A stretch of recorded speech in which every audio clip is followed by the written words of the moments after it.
Welcome back to my channel. Today, I want to speak about the ketogenic diet and is it really, really, truly safe for seniors?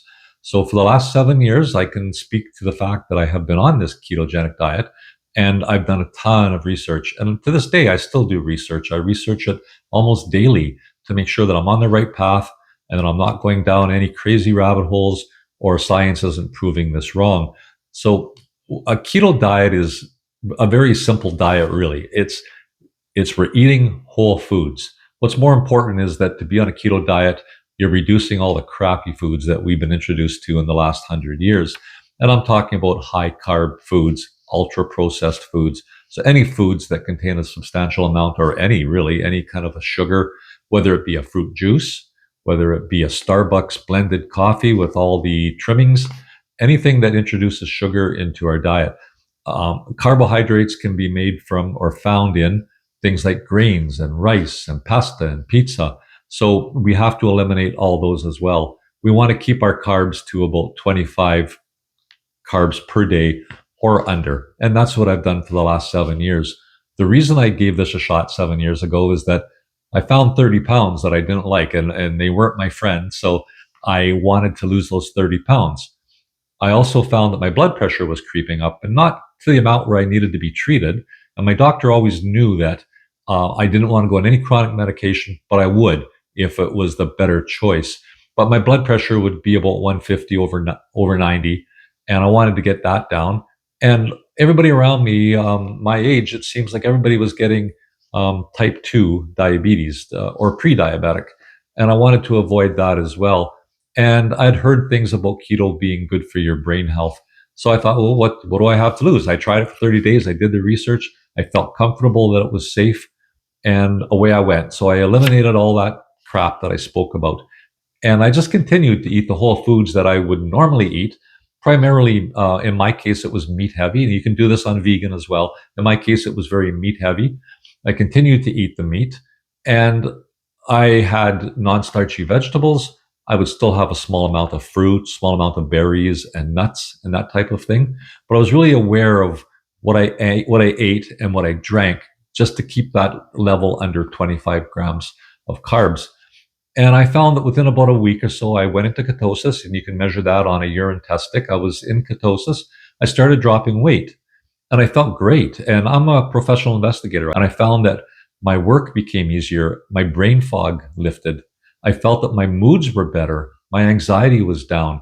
I just felt better. So I continued to do it for 90 days, and that was going to be the make or break it point.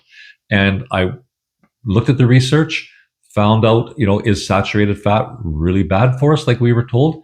Should we be eating butter, bacon, salt? I found out that all of those things, and what I learned through my research was that all of those things are actually healthy for us. We're meant to eat it. Salt, we were told how many times that salt raises your blood pressure. Well, I ate more salt and my blood pressure went down. We mammals need salt. So about 5 years into my keto journey, I mean, everybody has a cheat day now and then. I have grandkids that like to go to Dairy Queen. It's 2 or 3 times a year I'll get a blizzard. But really, I do stay on this diet because I believe in it that much. And about 5 years into the journey, I decided I wanted to try carnivore. It was just sort of a natural progression. Carnivore is a ketogenic diet. You're just not eating the vegetables and fruit. So I went on a meat-only diet for about a year and a half, and I would eat meat. No, I did have some dairy, of course. I had some cheese. I had, and still to this day, have a little bit of heavy cream. I had a little bit of heavy cream in my coffee, but basically I was just eating a meat-only diet. And it was great. It was simple. It was less expensive, contrary to what you might believe, because you're not buying sauces and fillers and vegetables and fruit. You're just buying meat, and it doesn't rot. It stays in the fridge or freezer forever. So it was very convenient to eat that diet. And I felt even better. My carbs were down to probably 10 or 15 grams of carbs per day. And I got to where I wanted to be. I dropped the 30 pounds. My blood pressure was good. My A1C, which measures your blood glucose level, was really great. So that's where I wanted to be. So I thought, well, I'm going to, throw a few vegetables in because I do enjoy vegetables. So I started eating maybe once a week some non-starchy vegetables. And that wasn't a problem. It didn't do anything adverse for my health. And to this day, I still eat vegetables about 3 or 4 times a month. Not potatoes, not things that are starchy, just the low carb vegetables. And I'll have a handful of blueberries every day or so, and a few nuts.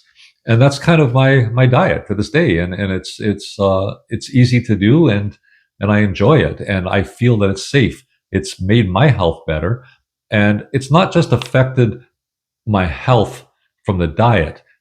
There's four pillars to health that I believe that us seniors have to be aware of, and diet, obviously number one, but exercise, sleep quality, and stress management.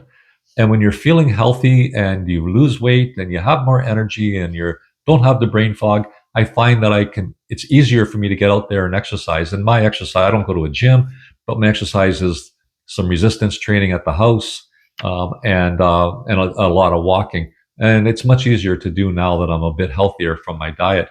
I sleep better, and I don't have the stress. Or when I do get stressed, I have the coping skills for it now. And that's a lot of it. Maybe I'm learning that as I'm getting older, but a lot of it is because the stress hormone, cortisol, all those types of things, adrenaline.